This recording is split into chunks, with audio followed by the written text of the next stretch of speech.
Ora, quanto à vinda de nosso Senhor Jesus Cristo e a nossa reunião com Ele, rogamo-vos, irmãos, que não vos movais facilmente do vosso modo de pensar, nem vos perturbeis, quer por espírito, quer por palavra, quer por epístola, como enviada de nós, como se o dia do Senhor estivesse já perto.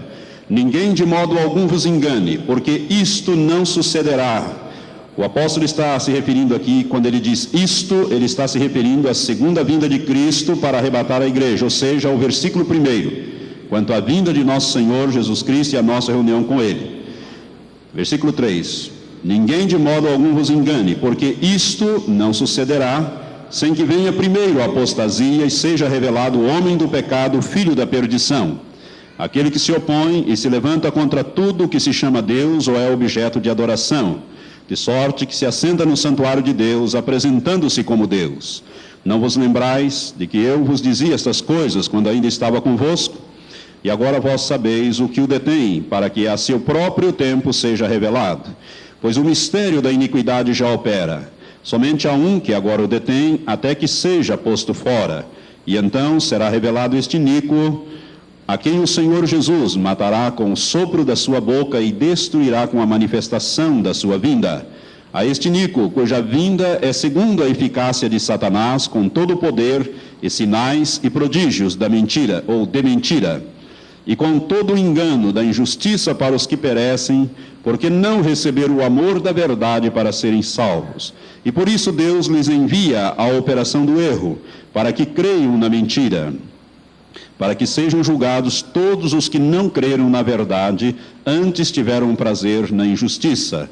Mas nós devemos sempre dar graças a Deus por vós, irmãos amados do Senhor, porque Deus não nos escolheu desde o princípio, porque Deus vos escolheu desde o princípio para a salvação, mediante a santificação do Espírito e a fé na verdade. Amém. Vira a sua página, na primeira carta ao Timóteo, capítulo 4, uma página à frente, capítulo 4, nós lemos assim, primeira carta a Timóteo: mas o Espírito, isto é, o Espírito Santo, expressamente diz que, em tempos posteriores, outra versão diz, nos últimos tempos, nos últimos dias, alguns apostatarão da fé, dando ouvidos a espíritos enganadores e a doutrinas de demônios, pela hipocrisia de homens que falam mentiras e que têm a sua própria consciência cauterizada, proibindo o casamento e ordenando a abstinência de alimentos que Deus criou para serem recebidos com ações de graças pelos que são fiéis e que conhecem bem a verdade. Pois todas as coisas criadas por Deus são boas, e nada deve ser rejeitado se é recebido com ações de graças, porque pela palavra de Deus e pela oração são santificadas. Que Deus abençoe esta leitura no seu espírito, no seu coração. Pai, nós queremos agora, Senhor, colocar-nos mais uma vez diante de Ti e Te pedir a graça e a misericórdia para este momento. Também a Tua unção, Senhor, sobre nós vamos ministrar e sobre os que vão ouvir, ó Pai, não só aqui no santuário, mas também por estas fitas que estão sendo gravadas. Pai, revela a Tua palavra a cada dia, Senhor, mostra-nos as coisas que estão ocultas, para que nós possamos conhecê-las e nos prepararmos para aquele grande dia da volta de nosso Senhor Jesus Cristo, quando então subiremos a estar para sempre com o Senhor. Maranata tem sido a nossa oração. Vem, Senhor Jesus, porque queremos partir para as nossas moradas celestiais, já que a nossa pátria está nos céus, de onde nós aguardamos o nosso Senhor e Salvador Jesus Cristo. E agora, demônios, falamos com vocês através do Espírito de Deus. Continuem submetidos totalmente debaixo dos nossos pés, amarrados, amordaçados e imobilizados. Nós proibimos vocês de se moverem e de arrebatarem a palavra em nome de Jesus. Vocês não vão levar esta palavra do coração das pessoas que vão ouvi-las agora. Ao contrário, ela frutificará, ela fará aquilo que apraz ao Senhor e prosperará naquilo para o qual o Senhor está enviando, no caso, para a nosso alerta, para a nossa purificação e santificação em Cristo Jesus. Maranata, Senhor, vem, Senhor Jesus, é a nossa oração e súplica, em o nome de Jesus. Amém, Senhor. Sentai-vos, amados. Irmãos queridos, a segunda vinda é uma série de acontecimentos, de eventos, que culminarão com a vinda visível de nosso Senhor Jesus Cristo, em poder e grande glória, quando Ele vier ali na região que hoje nós conhecemos como Armagedon. Estes fatos que nós estamos tratando aqui, falando, e esta, se não me engano, é a 6ª ministração que nós estamos falando sobre este assunto, e faremos muitas outras ainda, se Deus quiser. Hoje nós vamos começar a abordar a nova era. A nova era, este movimento, conhecido como movimento da nova era. É um assunto difícil, complicado e ao mesmo tempo também espiritualmente muito pesado para se ensinar, para se ministrar. Há uma resistência muito grande. Os irmãos podem avaliar. Essa semana nós estivemos examinando mais de perto este assunto e eu quero então pedir toda a atenção e também as orações dos irmãos estejam em espírito de oração, porque nós vamos ministrar hoje, domingo que vem nós vamos estar ausentes e no outro domingo, dia 21, nós retornaremos a este tema da nova era, porque queremos concluir este assunto. Existem bons livros que falam sobre a nova era, que desmascaram a nova era. Livros da nova era existem centenas, eu creio que até milhares de livros que projetam a nova era, que enaltecem a nova era, que ensinam sobre a nova era. E livros que combatem a nova era, livros dos cristãos evangélicos, dos cristãos bíblicos, que combatem a nova era, não são muitos. Mas existem alguns, e se você quer se aprofundar neste assunto, este é um bom livro, do Dr. Samuel Fernandes Magalhães Costa, é um médico, ele fez pesquisa profunda e escreveu este livro sobre nova era, né? Um passo para a manifestação do Maitreya e da prostituta babilônica, uma análise escatológica. Nós vamos usar algumas coisas deste livro, como também deste livrinho, que é vendido através da obra missionária chamada Da Meia-Noite, de dois teólogos, Dr. John Ankerberg e John Weldon, sobre, o tema é Os Fatos sobre o Movimento da Nova Era. É um livrinho fácil de ler, nós vamos usar algumas coisinhas também daqui. Existem outros livros, como o do irmão Marco André, que fala sobre a nova era, e se você quiser, qualquer livraria evangélica vai trazer este tema para você, e você pode se aprofundar um pouco mais. Nós vamos dar aqui algumas sínteses a respeito deste movimento. Uma das coisas que nós precisamos compreender a respeito da nova era, que a nova era, na verdade, ela não é uma religião. Eu acredito que ela é mais do que uma religião, porque ela tenta assambarcar, englobar quase que todas as grandes religiões do mundo, principalmente as religiões orientais, o hinduísmo, o budismo, o shintoísmo e esses outros ismos que existem, estão todos dentro da nova era, porque as práticas da nova era, na verdade, são práticas dessas antigas religiões orientais. De nova não existe nada. Essa nova era, na verdade, não é nova. Ao contrário, ela é muito antiga. Se nós formos investigar as origens da nova era, nós vamos encontrar lá entre os gnósticos do tempo da igreja primitiva.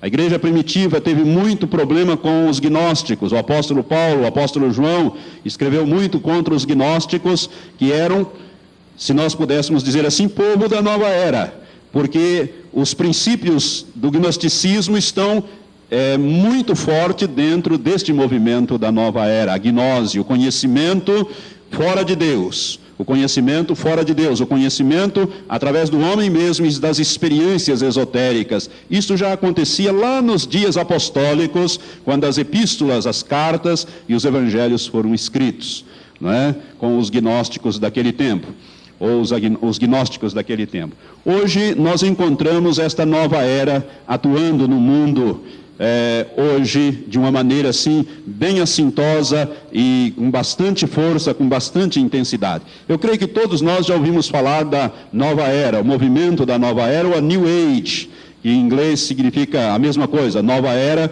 ou New Age.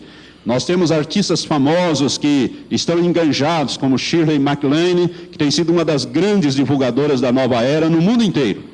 E onde ela vai fazer conferências e exibir filmes sobre isto, sobre a nova era, que ela mesma elaborou com ela e outros, o sucesso é muito grande, porque o povo está encantado com esta mentira de Satanás.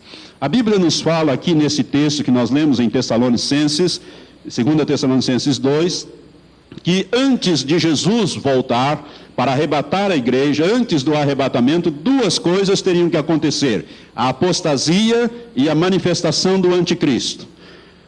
Apostasia nós estamos vendo hoje. As pessoas estão mudando, as pessoas estão abandonando as coisas de Deus e estão passando para, inclusive, este movimento da nova era.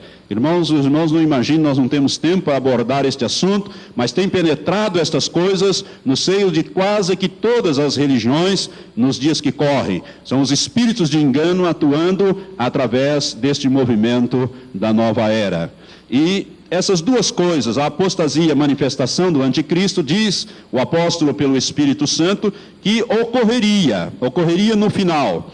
E que este iníquo, diz o versículo 9 de 2 Tessalonicenses 2, que este iníquo, que é o anticristo, a sua vinda seria segundo a eficácia de Satanás, com todo o poder e sinais e prodígios de mentira, e com todo o engano da injustiça para os que perecem.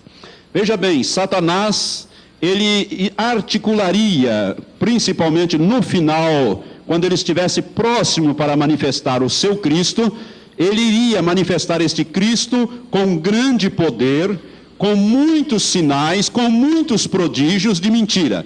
Esses prodígios de mentira, eu quero que você entenda, essa palavra mentira ali não quer dizer que são prodígios artificiais, ilusórios, como se fossem mágicos, não. Eles são reais, são verdadeiros, são autênticos. Apenas é que visa enganar, são mentirosos na sua finalidade. Visa enganar aqueles que vão ver estas coisas. Visa conduzi-los à perdição, ao inferno. Por isso, quando o anticristo se manifestar e os falsos profetas que o antecederão e também estarão com ele, vão manifestar em grande poder, com muito poder, o poder de Satanás operando sinais e prodígios portentosos, coisas espantosas. A Bíblia nos declara que eles farão estas coisas nos últimos dias. E esses sinais e prodígios de mentira, eles têm um objetivo: enganar, né, aqueles que perecem. Por quê? Porque estes não receberam o amor da verdade para serem salvos. Por isso Deus lhes envia a operação do erro para que creiam na mentira. Irmãos, a operação do erro, segundo o meu entendimento, e não só meu, mas de outras pessoas que estudam a Bíblia, a palavra operação do erro, para mim, é a nova era. Então nós estamos no cumprimento desta profecia. A operação do erro é o movimento da nova era. Está operando o erro de Satanás na face da terra e levando milhões e milhões de pessoas após si, entrando neste erro, nesta onda, neste mover do poder de Satanás que já está ocorrendo. Portanto, a operação do erro de que fala essa escritura, para mim, está sendo cumprida neste movimento da nova era. A nova era não é uma religião, ela é mais do que uma religião, porque ela visa assambarcar todas as religiões do mundo. E se você não tomar cuidado, se nós não tomarmos cuidado, podemos ser pegos nesta enganação ou neste engano. É por isso que Jesus, quando ele fala deste assunto em Mateus 24, ele diz que esses sinais, esses prodígios que seriam operados, seriam tão fortes e tão poderosos e tão, vamos dizer assim, autênticos, que se possível for, enganariam até os escolhidos. Essa escritura, irmãos, está dizendo o seguinte, que é possível enganar os escolhidos. Se os escolhidos não estiverem apercebidos e firmes na palavra de Deus, podem ser enganados. Porque se não pudesse ser enganado, Jesus nem teria mencionado isso, seria uma perda de tempo. Dizer que seriam enganados os escolhidos quando eles não poderiam ser enganados. O que Jesus está alertando é que eles podem ser enganados, que nós podemos ser enganados por estas coisas. Porque tem muita gente que quando vê a operação de milagre, de poder, de cura, de coisa, já esquece qualquer outra coisa e diz, olha, Deus está atuando ali. Nem sempre Deus está atuando nestas coisas. Por isso, tome cuidado. Porque se operar o poder, se fizer operações de poder e grandes coisas, grandes manifestações, mas for contrário à palavra de Deus, cuidado, porque são espíritos de engano que estão por detrás disso, é o espírito de Satanás. É interessante que a escritura aqui que nós estamos examinando diz no versículo 7 que o mistério da iniquidade já opera. Nos dias do apóstolo Paulo, nos dias da igreja de Tessalônica, esse mistério já estava operando, ou seja, o espírito do anticristo já estava operando com o engano. Mas havia alguém que o detém, este alguém aqui é o Espírito Santo.